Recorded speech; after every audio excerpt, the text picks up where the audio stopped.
ರಾಯಚೂರು ಜಿಲ್ಲೆಯಲ್ಲಿ ಬೆಚ್ಚಿ ಬೀಳಿಸುವ ಘಟನೆ ನಡೆದಿದೆ. ಗ್ರಾಮದ ಬಾವಿಯೊಂದರಲ್ಲಿ 22 ವರ್ಷದ ಯುವತಿಯ ಶವ ಪತ್ತೆಯಾಗಿದ್ದು, ಅತ್ಯಾಚಾರ ಎಸಗಿ ಕೊಲೆ ಮಾಡಿ ಬಾವಿಗೆ ಎಸೆದಿರುವ ಶಂಕೆ ವ್ಯಕ್ತವಾಗಿದೆ. ಮಾನ್ವಿ ತಾಲೂಕಿನ ಒಕ್ರಾಣಿ ಗ್ರಾಮದಲ್ಲಿ ಈ ಘಟನೆ ನಡೆದಿದ್ದು, ಮೃತ ಯುವತಿಯನ್ನು ಅದೇ ಗ್ರಾಮದ ಅಶ್ವಿನಿ 22 ವರ್ಷ ಎಂದು ಗುರುತಿಸಲಾಗಿದೆ. ಕಳೆದ ರಾತ್ರಿ ಅಶ್ವಿನಿ ಮನೆಯಿಂದ ಕಾಣೆಯಾಗಿದ್ದಳು. ಕುಟುಂಬಸ್ಥರು ಹಾಗೂ ಗ್ರಾಮಸ್ಥರು ರಾತ್ರಿ ಇಡೀ ಹುಡುಕಾಟ ನಡೆಸಿದರೂ ಆಕೆಯ ಸುಳಿವು ಸಿಕ್ಕಿರಲಿಲ್ಲ.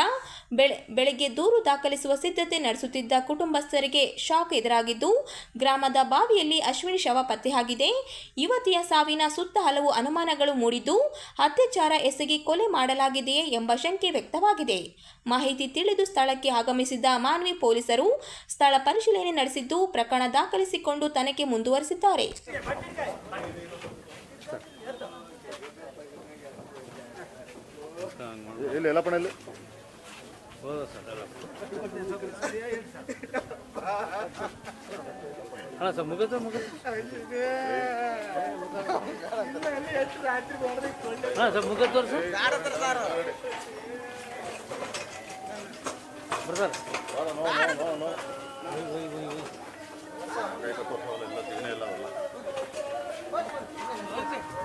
ತೆಗಿಯೋ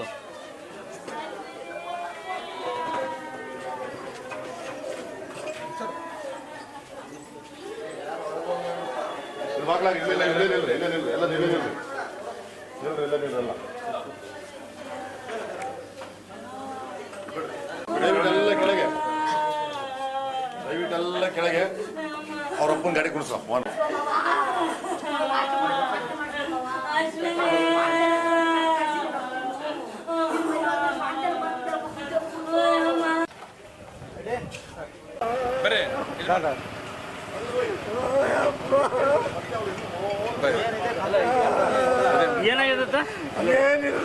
ನಾವು ತಗಲಿದ್ದು ಬಂದಿವ್ರು ಹೊಲ್ದಲಿದ್ದ.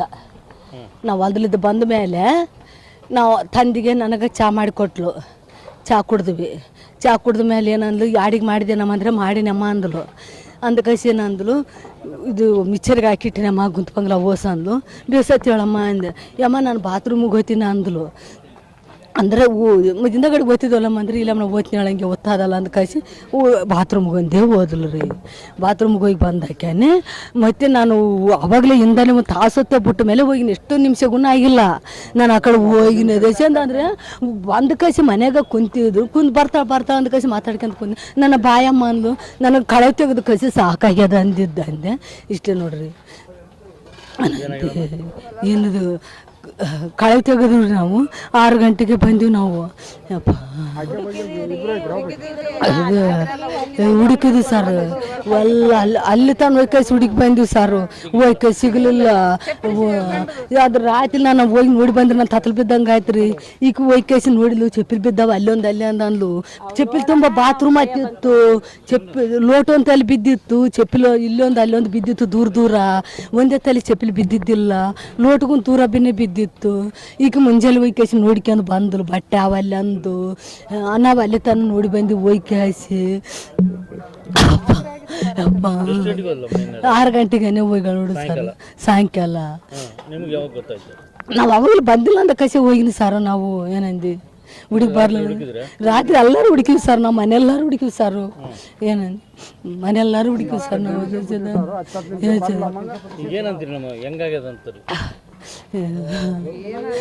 ಏನಾಗ ಆಗೋದ್ರಿ ಯಪ್ಪ. ನಮಗೆ ಬಾಯಾಗ ಹಾಕ್ಯಾರ ಸಾರು. ಬಾಯಾಗ ಹಾಕಿದ್ರು. ಬಟ್ ತುಟಿ ಕಡ್ದಾರು ಹೊಡೆದು ಬಿಟ್ಟಾರಿ ಸಾರು. ಓದಿ ಮುಗಿದು ಸರ್. ಮುಗಿತು ಸಾರು. ಇದು BA ಓದಿದ್ದಿಲ್ಲ. BA ಓದಿದ್ರಿ. ಇಬ್ರು ಗಂಡು ಮಕ್ಳು ಸಾರು, ಒಬ್ಬಕ್ಕೆ ಹೆಣ್ಮಕ್ಳು ಸಾರು. ನನಗೇನು ಏನೇನು ಹೇಳ್ತಿದ್ದಿಲ್ಲ ಸಾರು. ನಾ ಬೇಸಿನ ಅಂತಿದ್ಲು. ನೀವು ಚಿಂತೆ ಮಾಡಬೇಡ, ನಾನು ಬೇಸಿನ ಆರಾಮೇನ ನಾನು ಅಂತಿದ್ಲು ಸಾರು. ತಂದಿಗೆ ಅನ್ನೋದು ಅಷ್ಟು ಭಯನೇ ಬೀಳ್ತಿದ್ಲು ಆಕೆ. ಏನು ಯಾವಾಗ ಮಧ್ಯಾಹ್ನ ಆಗೋದು, ಸಾಲಿದು ಬರೋದು, ಮನೆಗೆ ಸಿಲುಕಿಟ್ಕೊಳೋದು, ಕುಂತು ಬಿಡೋದು. ತಂದೆನ ಬರಲಿ ದೊಡ್ಡಪ್ಪನ ಬರಲಿ, ಅವ್ರು ಹೇಳಿದಾಗ ತೀರ್ತಿ 2 ಗಂಟಲಿದ್ದ ಬರ್ತಿದ್ಲು ಸಾರು. ಈಗ 15 ದಿನ ಆಯ್ತೇನು ಸಾರು ಸಾಲು ಮುಗಿದು. ರಾಯಚೂರು ಸಾರು. ರಾಯಚೂರು ದಿನ ಬರ್ತಿದ್ಲ? ದಿನ ಬರ್ತಿದ್ಲು ಸರ್. ಈಗ ಎಷ್ಟು ದಿವಸ ಮುಗೀತು ಕಾಲೇಜ್? ಮುಗಿದ ಸರ್, ಮುಗಿತು ಸರ್, ಮುಗಿತು ಸರ್. ನಿನ್ನ ಹೆಸರು? ನನ್ನ ಹೆಸರು ಉಮಾಜ್ ಸರ್. ತಾಯಿ? ತಾಯಿ ಸರ್. ಮಾನಸಿಕ ಒತ್ತಡ ನಿವಾರಣೆ ಆರೋಗ್ಯವಂತ ಜೀವನ ನಿವಾರಣೆಗೆ ಅಂತಾರಾಷ್ಟ್ರೀಯ ಮೋಟಿವೇಶನಲ್ ಸ್ಟಿಕ್ಕರ್ ಮತ್ತು ಜಿಬಿ ಪಂತ್ ಆಸ್ಪತ್ರೆಯ ಇಂಟರ್ವ್ಯಾನೆನ್ ಕಾರ್ಡಿಯಾಲಜಿಸ್ಟ್ ಡಾಕ್ಟರ್ ಮೋಹಿತ್ ಯಾದಲ್ ಗುಪ್ತಾ ಅವರಿಂದ ಸ್ಫೂರ್ತಿದಾಯಕ ಜೀವನ ಪುನರ್ಜೀವನಗೊಳಿಸುವ ಕುರಿತು ದಿನಾಂಕ 22ರಂದು ಸಂಜೆ 6 ಗಂಟೆಗೆ ನಗರದ ರಂಗಮಂದಿರದಲ್ಲಿ ಆಧ್ಯಾತ್ಮಿಕ ಪ್ರವಚನ ಕಾರ್ಯಕ್ರಮವನ್ನು ನಗರ ಜನರು ಸದುಪಯೋಗ ಪಡಿಸಿಕೊಳ್ಳಬೇಕು ಎಂದು ಬ್ರಹ್ಮಕುಮಾರಿ ಈಶ್ವರಿ ವಿಶ್ವವಿದ್ಯಾಲಯದ ಸಂಚಾಲಕಿ ಸ್ಮಿತಾ ಅಕ್ಕ ಅವರು ಹೇಳಿದರು. ಅವರಿಂದು ನಗರದ ಸುದ್ದಿಗಾರರೊಂದಿಗೆ ಮಾತನಾಡಿ, ನಗರದ ಎಲ್ಲ ಸಂಘ ಸಂಸ್ಥೆಗಳ ನೇತೃತ್ವದಲ್ಲಿ ಈ ಕಾರ್ಯಕ್ರಮ ಆಯೋಜಿಸಲಾಗಿದೆ ಎಂದರು. ಆರೋಗ್ಯದ ಮೇಲೆ ಗಂಭೀರ ಪರಿಣಾಮ ಬೀರುವ ಇಂದಿನ ಕಾಲಘಟ್ಟದಲ್ಲಿ ಆರೋಗ್ಯ ಕಡೆ ಹೆಚ್ಚಿನ ಕಾಳಜಿ ವಹಿಸಬೇಕೆಂಬ ನಿಟ್ಟಿನಲ್ಲಿ ರಾಜಯೋಗ, ಧ್ಯಾನ ಮತ್ತು ಆಧ್ಯಾತ್ಮಿಕ ಆಧುನಿಕ ವೈದ್ಯಕೀಯ ಲೋಕದೊಂದಿಗೆ ಹೃದಯದ ಆರೋಗ್ಯದ ಕುರಿತು ಜಾಗೃತಿ ಮೂಡಿಸಲಿದ್ದಾರೆ ಎಂದರು. ಅಂತಾರಾಷ್ಟ್ರೀಯ ಮಟ್ಟದ ವಾಗ್ಮಿಗಳು ಅವರು ರಾಯಚೂರಿಗೆ 22ನೇ ತಾರೀಕಿಗೆ ಬರ್ತಿದ್ದಾರೆ. ಅವರು ರಾಯಚೂರಿನಲ್ಲಿ 22ನೇ ತಾರೀಕು 4 ಕಾರ್ಯಕ್ರಮಗಳನ್ನು ಮಾಡ್ತಾರೆ. ಮೊದಲನೆಯ ಬೆಳಗಿನ ಒಂದು ಕಾರ್ಯಕ್ರಮ ಅವ್ರದ್ದು ರಿಮ್ಸ್ ಕಾಲೇಜ್ನಲ್ಲಿ ಇರ್ತದೆ. ಮೆಡಿಕಲ್ ವಿದ್ಯಾರ್ಥಿಗಳಿಗೆ, ನರ್ಸಿಂಗ್ ವಿದ್ಯಾರ್ಥಿಗಳಿಗೆ ಇರ್ತದೆ, ಸ್ಟೂಡೆಂಟ್ಸ್ ಆ್ಯಂಡ್ ಸ್ಟಾಫ್. ಅದಾದ ನಂತರ ಮಧ್ಯಾಹ್ನದ ಕಾರ್ಯಕ್ರಮ 1 ಗಂಟೆಯಿಂದ ರಂಗಮಂದಿರದಲ್ಲಿ ಶಾಲಾ ಶಿಕ್ಷಕರಿಗೆ, ಉಪನ್ಯಾಸಕರಿಗೆ ಇವರಿಗೆ ಸಂಬಂಧಪಟ್ಟಂತಹ ಒಂದು ಕಾರ್ಯಕ್ರಮ ಇದೆ. ಬೆಳಗಿರುವಂತಹ ಕಾರ್ಯಕ್ರಮದ ವಿಷಯ ಡಿಸೈನ್ ಯುವರ್ ಡೆಸ್ಟಿನಿ ಅಂತ ಹೇಳಿ. ಮಧ್ಯಾಹ್ನ ಏನು ಶಿಕ್ಷಕರಿಗೆ ಕಾರ್ಯಕ್ರಮ ಇರ್ತದೋ destiny morning role of teacher ಅನ್ನುವಂಥದ್ದು ಮಧ್ಯಾಹ್ನ ಶಿಕ್ಷಕರಿಗಿರುವಂತಹ ಒಂದು ಕಾರ್ಯಕ್ರಮ. ಇನ್ನು ಸಂಜೆ 5:30ಯಿಂದ ರಾಯಚೂರು ನಗರದ ಸರ್ವ ಸಾರ್ವಜನಿಕರಿಗಾಗಿ ಕಾರ್ಯಕ್ರಮವನ್ನು ಆಯೋಜನೆ ಮಾಡಿಕೊಂಡಿದ್ದೀವಿ. ಅದು ರಿಜ್ಯುವಿನೇಟಿಂಗ್ ಲೈಫ್ ಅನ್ನುವಂಥ ವಿಷಯ. ಅಂದರೆ ಜೀವನದಲ್ಲಿ ಒಂದು ಪುನಶ್ಚೇತನ, ಒಂದು ಶಾಂತಿ, ಜೀವನವನ್ನು ಮತ್ತೆ ಪುನಃ ಒಂದು ಒಳ್ಳೆಯ ರೂಪದಲ್ಲಿ ಅದನ್ನು ಸೆಟಪ್ ಮಾಡಿಕೊಂಡು ಶಾಂತಿಯುತವಾದಂತಹ, ಒತ್ತಡ ಮುಕ್ತವಾದಂತಹ ಬದುಕನ್ನು ಬದುಕುವ ವಿಶೇಷವಾದ ಕಲೆಯನ್ನು ಅವರು ಡಾಕ್ಟರ್ ಇರುವ ಕಾರಣಕ್ಕಾಗಿ MD ಡಾಕ್ಟರು, ಕಾರ್ಡಿಯಾಲಜಿಸ್ಟು, ಟೆಡೆಕ್ಸ್ ಸ್ಪೀಕರು. ಹಾಗಾಗಿ ಅವರು ವಿಜ್ಞಾನ, ಆಧ್ಯಾತ್ಮ ಇವೆಲ್ಲವನ್ನ ಒಳಗೊಂಡಂತಹ ಒಂದು ಬದುಕಿನ ಶೈಲಿಯನ್ನ, ನಮ್ಮ ಬದುಕಿನಲ್ಲಿ ಒಂದು ಹೊಸತನವನ್ನು ತರುವಂತಹ ಒಂದು ವಿಧಿಯನ್ನ ನಮಗೆ ಸಂಜೆಯ ವಿಷಯದಲ್ಲಿ ಅವರು ತಿಳಿಸಿಕೊಡ್ತಾರೆ. ಅದಾದ ನಂತರ 7:15ರಿಂದ 8:30 IMAಯಲ್ಲಿ ಇರ್ತದೆ. ಸ್ಪಿರಿಚುವಾಲಿಟಿ ಇನ್ ಮೆಡಿಸಿನ್ ಅನ್ನುವಂತಹ ಒಂದು ವಿಷಯವನ್ನ ಅವರು ಪ್ರಸ್ತಾವನೆ ಮಾಡ್ತಾರೆ. ಹಾಗಾಗಿ ತಮ್ಮಲ್ಲಿ ನಮ್ಮ ವಿನಂತಿ ಇಷ್ಟೇ, ಇಂತಹ ಒಬ್ಬ ಅಂತಾರಾಷ್ಟ್ರೀಯ ವ್ಯಕ್ತಿಯನ್ನ, ಅಂತಾರಾಷ್ಟ್ರೀಯ ಮೋಟಿವೇಶನಲ್ ಸ್ಪೀಕರನ್ನು ನಮ್ಮೂರಿಗೆ ಮತ್ತೆ ಮತ್ತೆ ನಾವು ಕರೆಸಲಿಕ್ಕಾಗಲ್ಲ. ಈ ಸಾರಿ ಅವರು ಬಂದಿದ್ದಾರೆ ಅಂದರೆ ನಮ್ಮೆಲ್ಲರ ಒಂದು ಭಾಗ್ಯ. ಇದರ ಲಾಭವನ್ನು ಎಲ್ಲ ಸಾರ್ವಜನಿಕರು ಮಾಡಬೇಕಾಗಿ ಸಾಮಾಜಿಕ ಭದ್ರತೆ ಯೋಜನೆ ಅಡಿಯಲ್ಲಿ ನೀಡಲಾದ ಪಿಂಚಣಿ ಪರಿಷ್ಕರಣೆ ತ್ವರಿತಗೊಳಿಸಿ ಅರ್ಹ ಫಲಾನುಭವಿಗಳ ಬಾಕಿ ಹಣ ತಕ್ಷಣವೇ ಪಾವತಿ ಮಾಡಬೇಕೆಂದು ಆಗ್ರಹಿಸಿ ದಿನಾಂಕ 29 ನಗರದ ತಹಶೀಲ್ದಾರ್ ಕಚೇರಿ ಮುಂಭಾಗದಲ್ಲಿ ಬೃಹತ್ ಪ್ರತಿಭಟನೆ ನಡೆಸಲಾಗುವುದು ಎಂದು SUCI ಜಿಲ್ಲಾ ಸಂಘಟನೆ ಸದಸ್ಯ NS ವೀರೇಶ್ ಅವರು ಹೇಳಿದರು. ಅವರಿಂದು ನಗರದ ಸುದ್ದಿಗಾರರೊಂದಿಗೆ ಮಾತನಾಡಿ, ರಾಜ್ಯ ಸರ್ಕಾರ ಕಳೆದ 5 ತಿಂಗಳಿಂದ ರಾಜ್ಯದಲ್ಲಿ ಸುಮಾರು 18 ಲಕ್ಷ ಅಧಿಕ ಫಲಾನುಭವಿಗಳ ದಾಖಲೆಗಳ ಪರಿಶೀಲನೆ ನೆಪದಲ್ಲಿ ಅರ್ಹ ಫಲಾನುಭವಿಗಳ ಪಿಂಚಣಿ ಕಡಿತದಿಂದ ಸಂಕಷ್ಟಕ್ಕೆ ಸಿಲುಕಿದ್ದಾರೆ. ಸರ್ಕಾರ ಆಡಳಿತ ವೈಫಲ್ಯದಿಂದ ವಯೋವೃದ್ಧರು ಕಚೇರಿ ಅಲೆದಾಡುವಂತೆ ಮಾಡಿರುವುದು ಇನ್ನೊಂದು ಕ್ರೂರವಾಗಿದೆ. ಜಿಲ್ಲೆಯಲ್ಲಿ 90,000 ಜನರ ಪಿಂಚಣಿ ಸ್ಥಗಿತಗೊಳಿಸಲಾಗಿದೆ. ಇದರಿಂದ ದಿನನಿತ್ಯ ಕಚೇರಿಗೆ ಅಲೆದಾಡುವ ಪರಿಸ್ಥಿತಿ ನಿರ್ಮಾಣವಾಗಿದೆ. ರಾಜ್ಯದ ಜನರಿಗೆ ಯಾವುದೇ ಮಾಹಿತಿ ನೀಡದೆ ಏಕಾಏಕಿ ಸ್ಥಗಿತ ಮಾಡಿರುವ ಕ್ರಮ ಖಂಡನೀಯ ಎಂದರು. ಇದರಿಂದಾಗಿ ಲಕ್ಷಾಂತರ ನೈಜ ಹಾಗೂ ಅರ್ಹ ಫಲಾನುಭವಿಗಳು ತೀವ್ರ ಸಂಕಷ್ಟಕ್ಕೆ ಈಡಾಗಿದ್ದಾರೆ. ರಾಜ್ಯ ಸರ್ಕಾರ ಇದನ್ನು ಗಂಭೀರವಾಗಿ ಪರಿಗಣಿಸಿ ಕೂಡಲೇ ಪಿಂಚಣಿ ಯೋಜನೆ ಜಾರಿ ಮಾಡಬೇಕೆಂದು ಒತ್ತಾಯಿಸಿದರು. ನಮ್ಮ ರಾಜ್ಯದ ಹಿರಿಯ ಜೀವಗಳು, ನಿವೃತ್ತರು, ಆಮೇಲೆ ವಿಧವೆಯರು, ವಿಕಲಾಂಗರು, ಅಂದರೆ ಸಮಾಜದ ಬೇರೆ ಬೇರೆ ಒಂದು ವಿಶೇಷವಾಗಿ ದುರ್ಬಲ ವರ್ಗಕ್ಕೆ ಸೇರಿರ್ತಕ್ಕಂಥ ಭಾಳ ಅಸಹಾಯಕ ಒಂದು ವಿಭಾಗಕ್ಕೆ ಸೇರಿರ್ತಕ್ಕಂಥ ಜನಗಳಿಗೆ ಈ ಒಂದು ಸಾಮಾಜಿಕ ಭದ್ರತೆ ಕ್ರಮವಾಗಿ, ಒಂದು ಕಲ್ಯಾಣ ಕ್ರಮವಾಗಿ ಸರ್ಕಾರ ಅವರಿಗೆ ಒಂದು ಪಿಂಚಣಿ ಕೊಡ್ತಾ ಬಂದಿತ್ತು. ಈ ಒಂದು ಪಿಂಚಣಿ ಒಂದು ಸೌಲಭ್ಯವನ್ನು ಸರ್ಕಾರ ಈಗ ಕಳೆದ 5 ತಿಂಗಳಿಂದ ಕೂಡ ನಿಲ್ಲಿಸಿ ಈ ಒಂದು ಜನರಿಗೆ ವಿಪರೀತ ತೊಂದರೆ ಉಂಟು ಮಾಡಿದೆ, ಸಂಕಷ್ಟಕ್ಕೆ ತಳ್ಳಿದೆ. ಈ ಒಂದು ಸರ್ಕಾರದ ಕ್ರಮನ ನಮ್ಮ ಪಕ್ಷ socialist unity centre of India communist ಪಕ್ಷ ಅತ್ಯಂತ ತೀವ್ರವಾಗಿ ನಾವು ಖಂಡಿಸ್ತೀವಿ. ಸರ್ಕಾರ ಇದನ್ನು ಹೀಗೆ ಮಾಡಬಾರ್ದು. ಸೊ ಇಲ್ಲಿ ಅದಕ್ಕಾಗಿ ನಾವು ತಕ್ಷಣವೇ ಸರ್ಕಾರ ಈ ಎಲ್ಲ ಫಲಾನುಭವಿಗಳಿಗೆ, ರಾಜ್ಯದ ಸುಮಾರು 18 ಲಕ್ಷ ಫಲಾನುಭವಿಗಳನ್ನ ಸಂದೇಹಾಸ್ಪದ ಅಂತೇಳಿ ಅವರಿಗೆ ಪಟ್ಟಿ ಮಾಡಿ ಅವರಿಗೆ ಏನು ತಡೆ ಹಿಡಿದಿದೆ. ಸೊ ಇದರಿಂದ ಈ ಎಲ್ಲ ಜನರು ಕೂಡ ಆರ್ಥಿಕವಾಗಿ ತೀವ್ರ ಸಂಕಷ್ಟಕ್ಕೆ ಸಿಕ್ಕಾಕೊಂಡಿದ್ದಾರೆ. ಎಷ್ಟೋ ಜನ ತಂದೆ ತಾಯಿಗಳು, ಈ ಹಿರಿಯರು ಮಕ್ಕಳಿಂದ ಬೇರೆಯಾಗಿ ಸ್ವಾವಲಂಬಿಯಾಗಿ ಅವರು ಬದುಕ್ತಕ್ಕಂಥ ಸಂದರ್ಭದಲ್ಲಿ ಅವರಿಗೆ ಈ ನಿವೃತ್ತಿ ನಂತರ ಅಂದರೆ ಈ ಇಳಿ ವಯಸ್ಸಿನಲ್ಲಿ ಅವ್ರಿಗೇನು ಕಾಯಿಲೆ ಕಸಾಯ ಇದೆ ಪ್ರತಿಯೊಂದಕ್ಕೂ ಕೂಡ ಇದು ಸಹಾಯ ಆಗ್ತಕ್ಕಂಥದ್ದಿತ್ತು. ಸೊ ಅದು ಶುಗರ್ ಇರ್ಬೋದು, BP ಇರ್ಬೋದು. ಸೊ ಸಣ್ಣ ಪುಟ್ಟ ವಿಷಯಕ್ಕೆ ಇದು ನೆರವಾಗ್ತಿತ್ತು. ಇಲ್ಲಿ ಸರ್ಕಾರ ಕೊಡ್ತಕ್ಕಂಥ ವಾದ ಏನಂತಂದ್ರೆ ಅದನ್ನು ಯಾರು ಒಪ್ಪಕ್ಕಾಗಲ್ಲ. ಏನು ಇದರಲ್ಲಿ ಎಷ್ಟೋ ಅನರ್ಹ ಫಲಾನುಭವಿಗಳಿದ್ದಾರೆ, ಹಾಗಾಗಿ ಅದನ್ನು ನಾವು ಸೋಸಬೇಕು, ಅದನ್ನು ನಾವು ಪತ್ತೆ ಹಚ್ಚಬೇಕು ಅಂತೇಳಿ ಫಿಸಿಕಲ್ ಎಕ್ಸಾಮಿನೇಷನ್ ಒಂದು ಭೌತಿಕ ಪರಿಶೀಲನೆ ಅಂತ ಗೊತ್ತಿಲ್ಲ. ಹಾಗಾಗಿ ನಾವು ಈ ಪತ್ರಿಕಾಗೋಷ್ಠಿ ಮುಖಾಂತರ ಜಿಲ್ಲಾಡಳಿತ ಕೇಳೋದೇನಂದ್ರೆ ಈ 90,000 ಜನ ಏನಾಗಲ್ಲ ಅವರಿಗೆ ಸರಿಯಾದ ದಾಖಲೆ ವ್ಯವಸ್ಥೆ ಮಾಡಬೇಕು. ಈಗ ಎಲ್ಲರ SIR ಏನಾಗಿದೆ ಅಂದ್ರೆ ವ್ಯವಸ್ಥೆಯಲ್ಲಿ ಒಟ್ಟಾರೆ ಜನಗಳು ಒಂಥರ ಆತಂಕ ಭಯದಲ್ಲಿರೋ ಥರ ನಡೆದಿದೆ.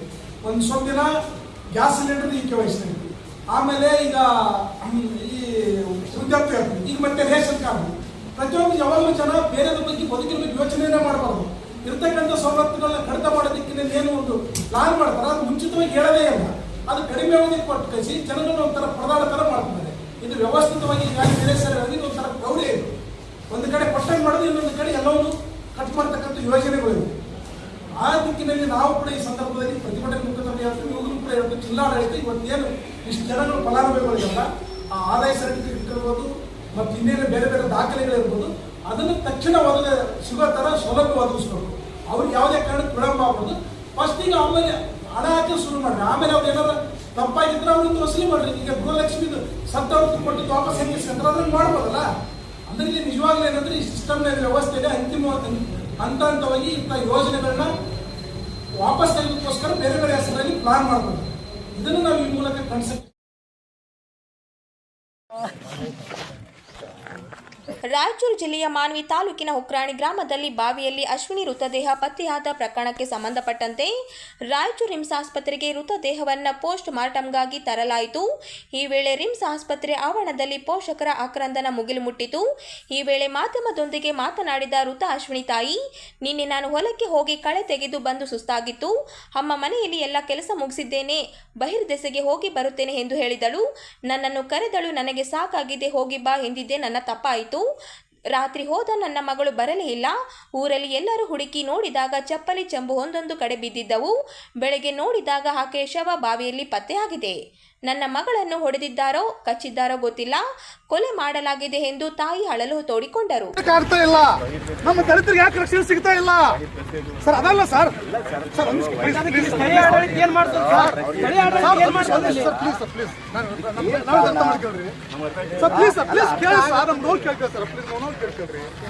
ಯಾಕೆ ಸರ್ ಈ ರೀತಿ ಕಟ್ಟಡ ಪುನರಾವರ್ತನೆ ಆಗ್ತಾ ಇದಾವೆ?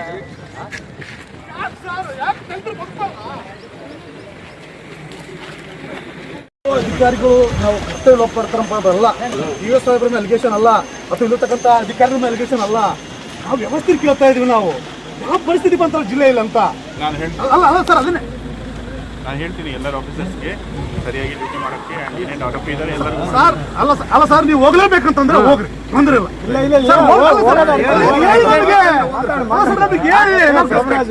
ಸಸ್ಪೆಕ್ಟ್ ಸಿಕ್ಕಿದೆ, ನಾವು ಸಸ್ಪೆಕ್ಟ್ ಇಂಟ್ರೋಗೇಟ್ ಮಾಡ್ತಿದ್ದೇವೆ. ಅದು ಇನ್ವೆಸ್ಟಿಗೇಷನ್ ಮಾಡೋದು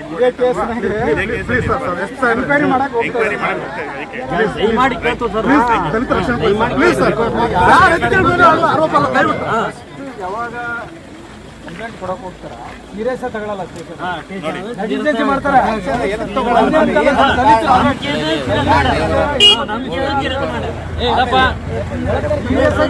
ಕಾಮನ್ ಆಗಿ ತಗೊಂಡ್ಬಿಡ್ತಾರ.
ಆಕಾಶ ಆರೋಕೆ ಸಿಂಗಿಂಗ್ ಸ್ಟುಡಿಯೋ ವತಿಯಿಂದ ಸೆಪ್ಟೆಂಬರ್ 6ರಂದು ರಾಜ್ಯ ಮಟ್ಟದ ಗಾಯನ ಸ್ಪರ್ಧೆ 2 ನಗರದ ರಂಗಮಂದಿರದಲ್ಲಿ ಹಮ್ಮಿಕೊಳ್ಳಲಾಗಿದೆ ಎಂದು ಸಂಸ್ಥೆಯ ಮುಖಂಡರು ಮಾರುತಿ ಬಡಗೇರ ಅವರು ಹೇಳಿದರು.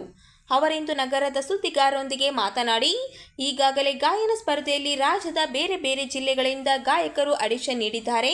ಸುಮಾರು 20ಕ್ಕೂ ಅಧಿಕ ಗಾಯಕ ಗಾಯಕಿಯರು ಸ್ಪರ್ಧೆಯಲ್ಲಿ ಭಾಗವಹಿಸಿ ಅದರಲ್ಲಿ 13 ಜನ ಗ್ರ್ಯಾಂಡ್ ಸೆಮಿಫೈನಲ್ಗೆ ಆಯ್ಕೆಯಾಗಿದ್ದಾರೆ. ರಾಜ್ಯ ಮಟ್ಟದ ಗಾಯನ ಸ್ಪರ್ಧೆಯಲ್ಲಿ ಸಂಜೆ 3 ಜನರ ಅಂತಿಮ ಫೈನಲ್ ತೀರ್ಪು ಪ್ರಕಟವಾಗಲಿದೆ ಎಂದರು.